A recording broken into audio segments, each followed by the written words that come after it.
बिस्मिल्लाहिर्रहमानिर्रहीम अल्हम्दुलिल्लाहि रब्बिल आलमीन वस्सलातु वस्सलामु अला सय्यिदिल अंबियाइ वल मुरसलीन व अला आलिहि व अस्हाबिहि अजमाइन व अला कुल्ली मन तबिअहुम व दआ बिदअवतिहिम इला यौमिद्दीन। आसान नहव दूसरा हिस्सा शुरू हो गया है। सबसे पहले दिबाचा पढ़ लेते हैं, मुक़द्दमा समझ लें। बिस्मिल्लाहिर्रहमानिर्रहीम हर्फ़ चंद। यह आसान नहव का दूसरा हिस्सा है। पहला हिस्सा अगर बच्चों ने मज़बूत कर लिया होगा तो वो फ़न की ज़रूरी इस्तिलाहात से वाकिफ़ हो चुके होंगे और वो ये हिस्सा बहुत आसानी से पढ़ेंगे। इस हिस्से में हिस्सा अव्वल के मज़ामीन का इआदा करके मज़ीद ज़रूरी बातें बयान की गई हैं और बहुत कुछ अरबी किताबों के लिए छोड़ दिया गया है। हिस्सा दुवम के बाद शरह मियत आमिल या इस मेयार की कोई और किताब शुरू कराई जा सकती है। इस हिस्से में भी असबाक़ की मिक़दार मुअतदिल रखी गई है। बाद असबाक़ जो लंबे नज़र आते हैं तो इसकी वजह यह है कि इनमें हिस्सा अव्वल के मज़ामीन का इआदा है जो बच्चों का याद किया हुआ मवाद है। ताहम अगर उस्ताद साहिब मुनासिब ख़याल करें तो असबाक़ की मिक़दार कम व बीश कर सकते हैं। किताब पढ़ाते हुए तीन बातें मलहूज़ रखी जाएं। एक, किताब में जो मशक़ी सवालात हैं उनका ख़ास तौर पर इह्तिमाम किया जाए। दो, फ़न नहव में दर्क पैदा करने के लिए क़वाइद का इजरा ज़रूरी है, लिहाजा तलबा से अरबी जुमलों की तरकीब कराई जाए। तीन, दौरान तरकीब ख़्वानदा क़वाइद बार बार पूछे जाएं ताकि क़वाइद ज़िहन नशीन हो जाएं। आखिर में दस्त बदुआ हूँ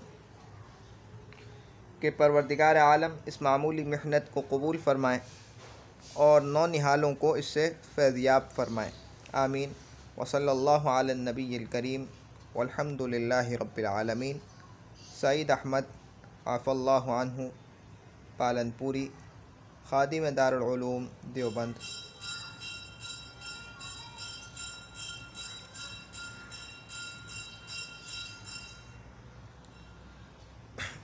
बिस्मिल्लाहिर्रहमानिर्रहीम।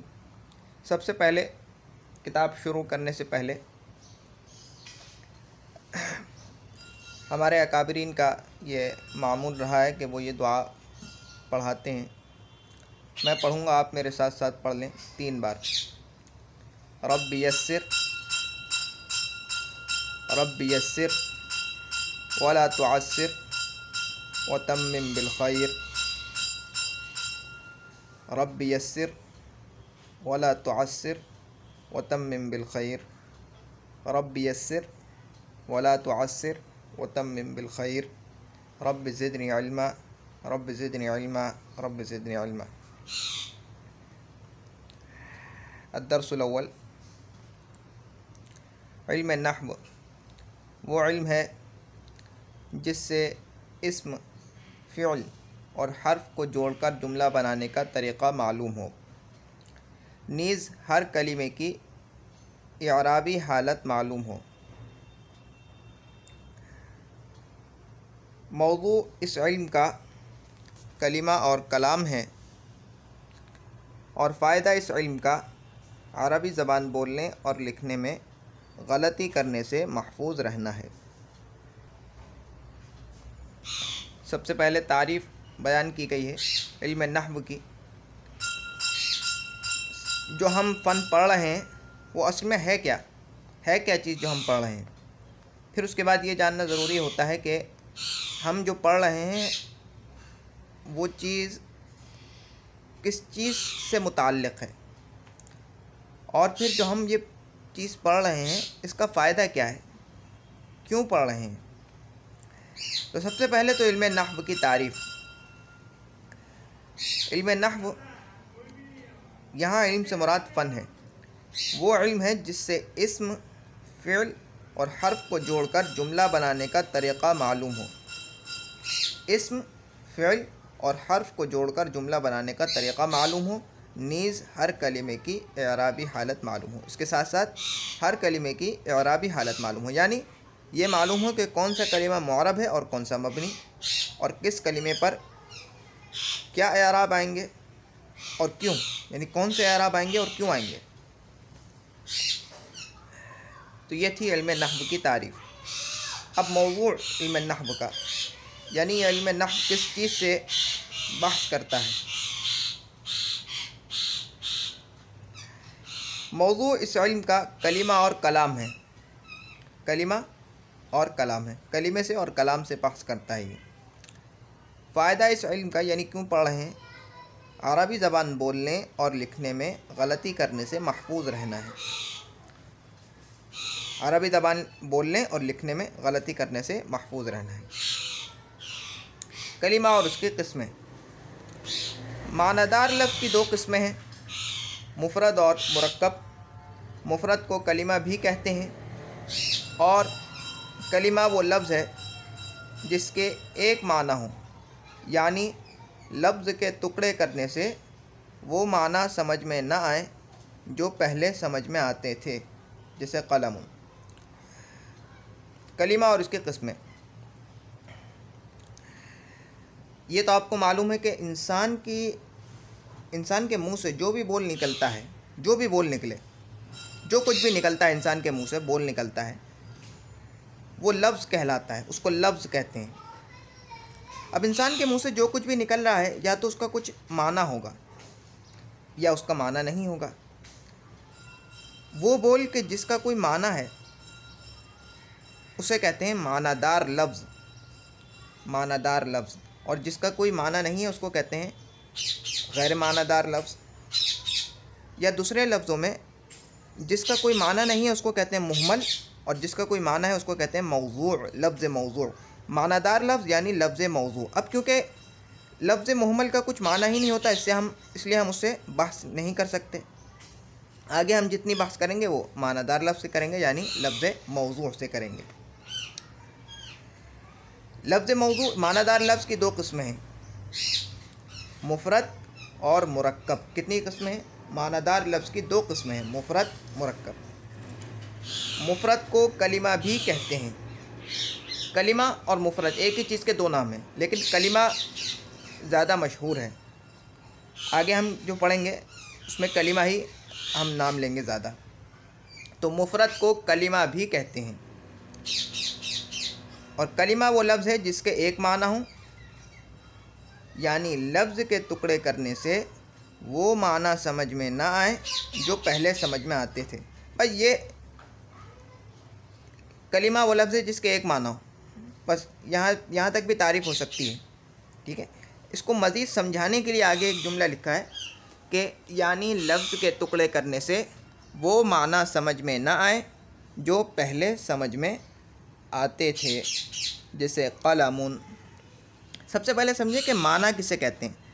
माना वो चीज़ होती है जो किसी लफ्ज़ से जो चीज़ मुराद होती है। मसलन मैं कहूँ किताब, तो किताब से मेरी किताब मुराद है, जिसमें कुछ लिखते हैं इंसान, कुछ लिखा हुआ था उसको पढ़ते हैं, वो जो चीज़ है उस चीज़ को हम किताब कहते हैं। तो किताब, लफ्ज़ किताब के माना यानी लफ्ज़ किताब से क्या चीज़ मुराद है। माना यानी जो चीज़ मुराद है किसी लफ्ज़ से, वो उस लफ्ज़ का माना कहलाता है, ठीक है। ये आपने समझ लिया। अब समझे कि कलिमा वो लफ्ज़ है जिसके एक माना हो। ये बात तो आपको समझ में आ गई। कलिमा वो लफ्ज़ है जिसके एक माना हो, यानी लफ्ज़ के टुकड़े करने से वो माना समझ में ना आए जो पहले समझ में आते थे। लफ्ज़ के टुकड़े करने से वो माना समझ में ना आए जो पहले आते थे। जैसे कलमुन, कलमुन एक लफ्ज़ है, ठीक है, और ये मानादार लफ्ज़ है, और फिर यह है कि ये कलिमा है। क्यों? क्योंकि इसके एक माना है, इसके एक माना है, तो ये कलिमा है। अब कलम उनके टुकड़े करें, यानी कलम उन कितने टुकड़ों से मिलकर बना है, कितने हरूफ से मिलकर बना है? 3 है। आप देख रहे हैं 3 है। क़लमुन, क़लमुन, बुनियादी तौर पर ये 3 ही है। तनवीन भी आ जाती है आखिर में, नून साकिन, लेकिन अभी हम उससे बहस नहीं कर रहे क्योंकि अभी हमने वो पढ़ा नहीं है।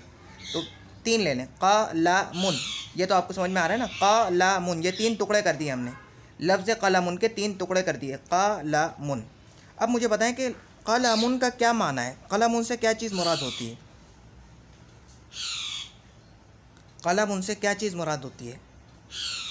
वो चीज़ जिससे हम लिखते हैं, लिखने का आला जिससे लिखा जाता है, क़लमुन से वो चीज़ मुराद होती है। अब जब हमने लफ्ज़ के टुकड़े कर दिए, क़लमुन 3 टुकड़े हो गए। अब मुझे बताएं क़ा से, क्या क़ा से भी कलम मुराद है या नहीं? नहीं। ला से नहीं, मुन से नहीं। यानी जो हमने कलीमे के अलग टुकड़े कर दिए, वो उनको हमने अलग अलग करके देखा कि भाई क्या क़ा से कलमुन मुराद है? जो पूरे कलमुन से, लफ्ज़ कलमुन से एक चीज़ मुराद थी, क्या अब लफ्ज़ के टुकड़े करने से भी वही चीज़ मुराद है? उसके भी वही माना है?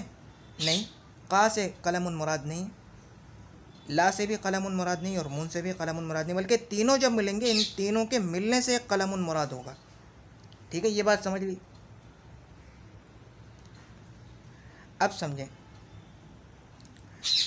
कि कलमुन से क्या चीज़ मुराद है। कलमुन से क्या चीज़ मुराद है? भाई एक आला जिससे लिखा जाता है। ठीक है, अब उस आले के हम टुकड़े कर लेते हैं, क्योंकि अभी हम इस लफ्ज़ के 3 टुकड़े किए ना हमने, अब उस आले के भी 3 टुकड़े कर देते हैं, 3 हिस्सों में तकसीम कर देते हैं। एक तो है कलम की टोपी, एक है कलम की नोक, और एक है कलम का पेट। ठीक है, एक है कलम की टोपी, एक कलम की नोक जिससे लिखते हैं, और एक है कलम का पेट या कलम की डंडी। बाकी हिस्सा 3 हिस्सों में हमने कलम को तकसीम कर दिया, और लफ्ज़ को भी हमने 3 हिस्सों में तकसीम किया हुआ है, क़लमुन। अब ऐसा नहीं है कि क़ा से तो मुराद हो कलम की टोपी, ला से तो मुराद हो कलम की नोक, और मुन से मुराद हो कलम की डंडी, और ये तीनों मिलके पूरे कलम पूरा लफ्ज़, ये तीनों मिलकर पूरे कलम इनसे मुराद हो। नहीं, ऐसा नहीं है, बल्कि क़लमुन ये तीनों मिलेंगे तो फिर पूरा कलम मुराद होगा। यानी जो लफ्ज़ के टुकड़े हैं वो माना के टुकड़ों पर दलालत नहीं कर रहे हैं, अलग अलग अलग माना के टुकड़ों पर दलालत नहीं कर रहे हैं। मिसाल के तौर पर क़ा कलम की टोपी को नहीं बतला रहा, और ला कलम के नोक को नहीं बतला रहा, और मुन कलम की आगे डंडी को नहीं बतला रहा, बाकी जो हिस्सा है। ऐसा नहीं है कि तीनों हिस्से अलग अलग, तीनों हिस्से थे फिर उसको जमा किया तो फिर जो है वो पूरा कलम बन गया। नहीं, ऐसा नहीं है, बल्कि तीनों हिस्से मिले, तीनों टुकड़े मिले, फिर उन टुकड़ों के मिलने से जो एक लफ्ज़ बना, वो लफ्ज़ पूरे कलम को बतला रहा है। सही है, ये आपको बात समझ में आ गई? यानी लफ्ज़ के टुकड़े माना के टुकड़ों पर दलालत नहीं कर रहे। कलीमा वो लफ्ज़ है जिसके एक माना हो, यानी उसके लफ्ज़ के टुकड़े माना के टुकड़ों पर दलालत ना करें। दलालत यानी ना बतलाएं। अब समझें, कलीमा वो लफ्ज़ है जिसके एक माना हो। क्या मतलब एक माना हो? अब ये समझें, क्या मतलब एक माना हो? यानी लफ्ज़ के, यानी कलीमे का जब हम टुकड़े करेंगे तो जितने टुकड़े हैं वो सब मिलके एक माना बताएं। वो सब टुकड़े, आप कलीमे के टुकड़े करते हैं, अब जितने टुकड़े करें वो सब टुकड़े मिलकर एक माना बताएं। ऐसा नहीं है कि वो टुकड़े जुदा जुदा अपना अपना माना बता रहे हैं। जैसे मैंने आपको मिसाल दी कलमुन, अब इसके 3 टुकड़े हमने किए हैं आपको समझाने के लिए, क़लमुन। ठीक है, तो तीनों टुकड़े मिलकर एक माना यानी कलम बतला रहे हैं। ऐसा नहीं है कि तीनों टुकड़े अलग अलग जुदा जुदा अपना अपना माना बता रहे हैं। यानी ऐसा नहीं है कि क़ा से मुराद तो कलम की टोपी हो गई, अल्लाह तो बता रहा है कलम की नोक को, और मुन बता रहा है कलम की डंडी को। ऐसा तो नहीं है ना, बल्कि तीनों मिलके एक माना बता रहे हैं, एक कलम को बतला रहे हैं। ठीक है, तो कलीमे की तारीफ आपको समझ में आ गई। कलीमा वो लफ्ज़ है जिसके एक माना हो, क्या मतलब एक माना हो कि जिसके लफ्ज़ के टुकड़े मिल करके एक माना बताएं, यानी लफ्ज़ के टुकड़े करने से। अब किताब में जो लिखा है उसको समझ लेते हैं। कलिमा वो लफ्ज़ है जिसके एक माना हो, ठीक है, ये तो आपने समझ लिया। एक माना हो का क्या मतलब है, ठीक है, ये भी आपने समझ लिया। यानी लफ्ज़ के टुकड़े करने से वो माना समझ में ना आए जो पहले समझ में आते थे। आसान लफ्ज़ है, आपने लफ्ज़ के टुकड़े किए कलामुन, अब पूरे कलम से एक माना समझ में आ रहा था कि भाई एक आला था लिखने का। अब लफ्ज़ के टुकड़े करें कलामुन, अब का से कलामुन समझ में आ रहा है? नहीं। ला से समझ में आ रहा है? नहीं। मुन से समझ में आ रहा है? नहीं।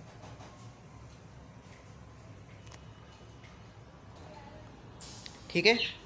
मुफरद यानी कलिमा वो लफ्ज़ है जिसके एक माना हो, यानी लफ्ज़ के टुकड़े करने से वो माना समझ में ना आए जो पहले समझ में आते थे। ये बहुत अहम तारीफ़ है, इसको दोबारा मैं बार बार जब भी दोहरा रहा हूँ।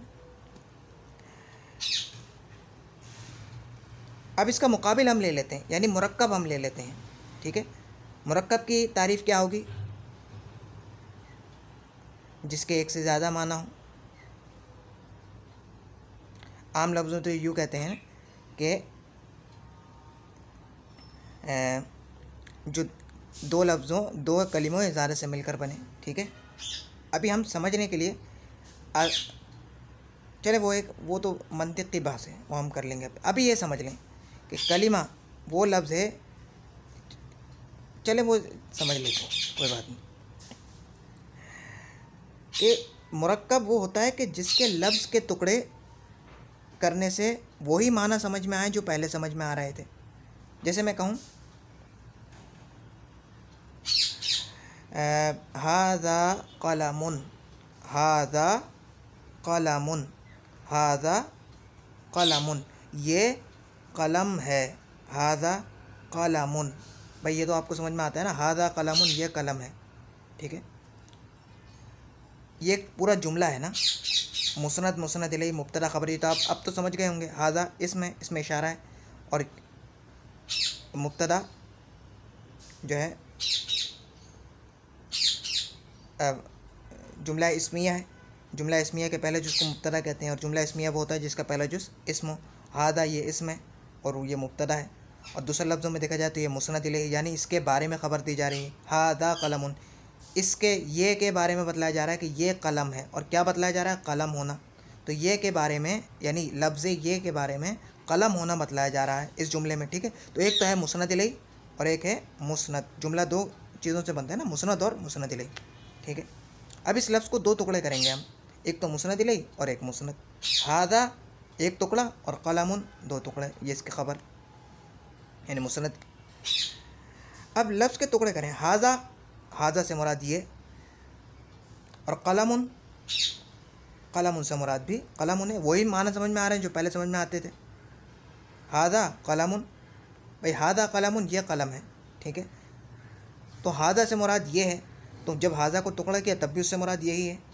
कलमुन को जब जुमले के टुकड़े किए हमने तो फिर भी कलमुन से मुराद कलमुन, वही माना समझ में आ रहे हैं। दूसरे लफ्ज़ों में इससे भी आसान, अब देखें हादा कलमुन, हादा कलमुन, इस जुमले में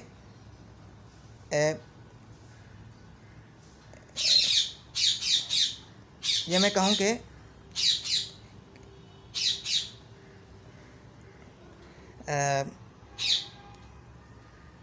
मैं जा रहा हूँ, हादा कलमुन ले लेते हैं। ये पहले ये आसान, इससे भी आसान मिसाल मैं आपको समझाता हूँ। मैं जा रहा हूँ, मैं उर्दू में बोलूँ मैं जा रहा हूँ, ठीक है। अब इसके दो टुकड़े हैं, मैं और जा रहा हूँ। इस जुमले में हमें क्या बतलाया जा रहा है? मेरा जाना बतलाया जा रहा है ना, मेरे बारे में जाने की खबर दी जा रही है, ठीक है। तो मैं तो हो गया मुसनद इलैहि, मैं नहीं यानी लफ्ज़ में, और जा रहा हूँ ये हो गया मुसनद, ठीक है। तो मेरे बारे में जाने की खबर दी जा रही है, मेरे बारे में जाने की खबर दी जा रही है। अब लफ्ज़ के टुकड़े करें तो मैं से मुराद मैं ही हो गया, जिसके बारे में ख़बर दी जा रही थी वो मैं, वही चीज़ मुराद है। और जा रहा हूँ से भी वही चीज़ मुराद जो ख़बर दी जा रही है। तो लफ्ज़ के टुकड़े करने से भी वही माना समझ में आ रहे हैं जो पहले समझ में आते थे। उस पूरे लफ्ज़ भाई मुरक्कब भी तो लफ्ज़ ही है ना। लफ्ज़ की फिर दो किस्में होती हैं, मानादार और गैर मानादार। फिर मानादार की दो किस्में होती हैं, मुरक्कब और मुफरद और मुरक्कब। सारे के सारे लफ्ज़ ही हैं, जो कुछ भी इंसान मुँह से निकलता है। तो मुरक्कब कलिमा वो लफ्ज़ है जिसके एक माना हो, यानी उसके तमाम टुकड़े मिलकर एक माना बताएं। अब मैं कहूँ हादा कलमुन, इस जुमले के कितने इस लफ्ज़ के कितने टुकड़े हैं? 2 टुकड़े हैं बुनियादी तौर पर। एक है हाजा और एक है कलमुन, यानी मुसनद और मुसनद इलैह। ये दोनों मिलकर एक माना नहीं बता रहे हैं, बल्कि 2 माना बता रहे हैं। एक है कलम और एक उसका होना। एक है ये और दूसरा है इसका, इस ये का कलम होना। ये 2 माना बतला रहे हैं ना। तो वो तमाम टुकड़े मिलकर एक माना नहीं बतला रहे, बल्कि एक से ज़्यादा माना बतला रहे हैं। तो वो तो हो गया मुरक्कब। ये आपको मैंने फ़र्क समझा दिया ताकि आप जहन में उलझन ना रहे। कलिमा वो लफ्ज़ है जिसके एक माना हो, यानी लफ्ज़ के टुकड़े करने से वो माना समझ में ना आए जो पहले समझ में आते थे। मुझे उम्मीद है कि ये तारीफ़ आपको वाज़ेह हो चुकी होगी। अब तक के लिए इतना ही। सुब्हानक अल्लाहुम्मा व बिहम्दिका नशहदु अन ला इलाहा इल्ला अंता नस्तगफिरुका व नतूबु इलैक। सुब्हान रब्बिका रब्बिल इज़्ज़ति अम्मा यसिफून व सलामुन अलल मुरसलीन वल्हम्दुलिल्लाहि रब्बिल आलमीन। अस्सलामु अलैकुम व रहमतुल्लाहि व बरकातुहू।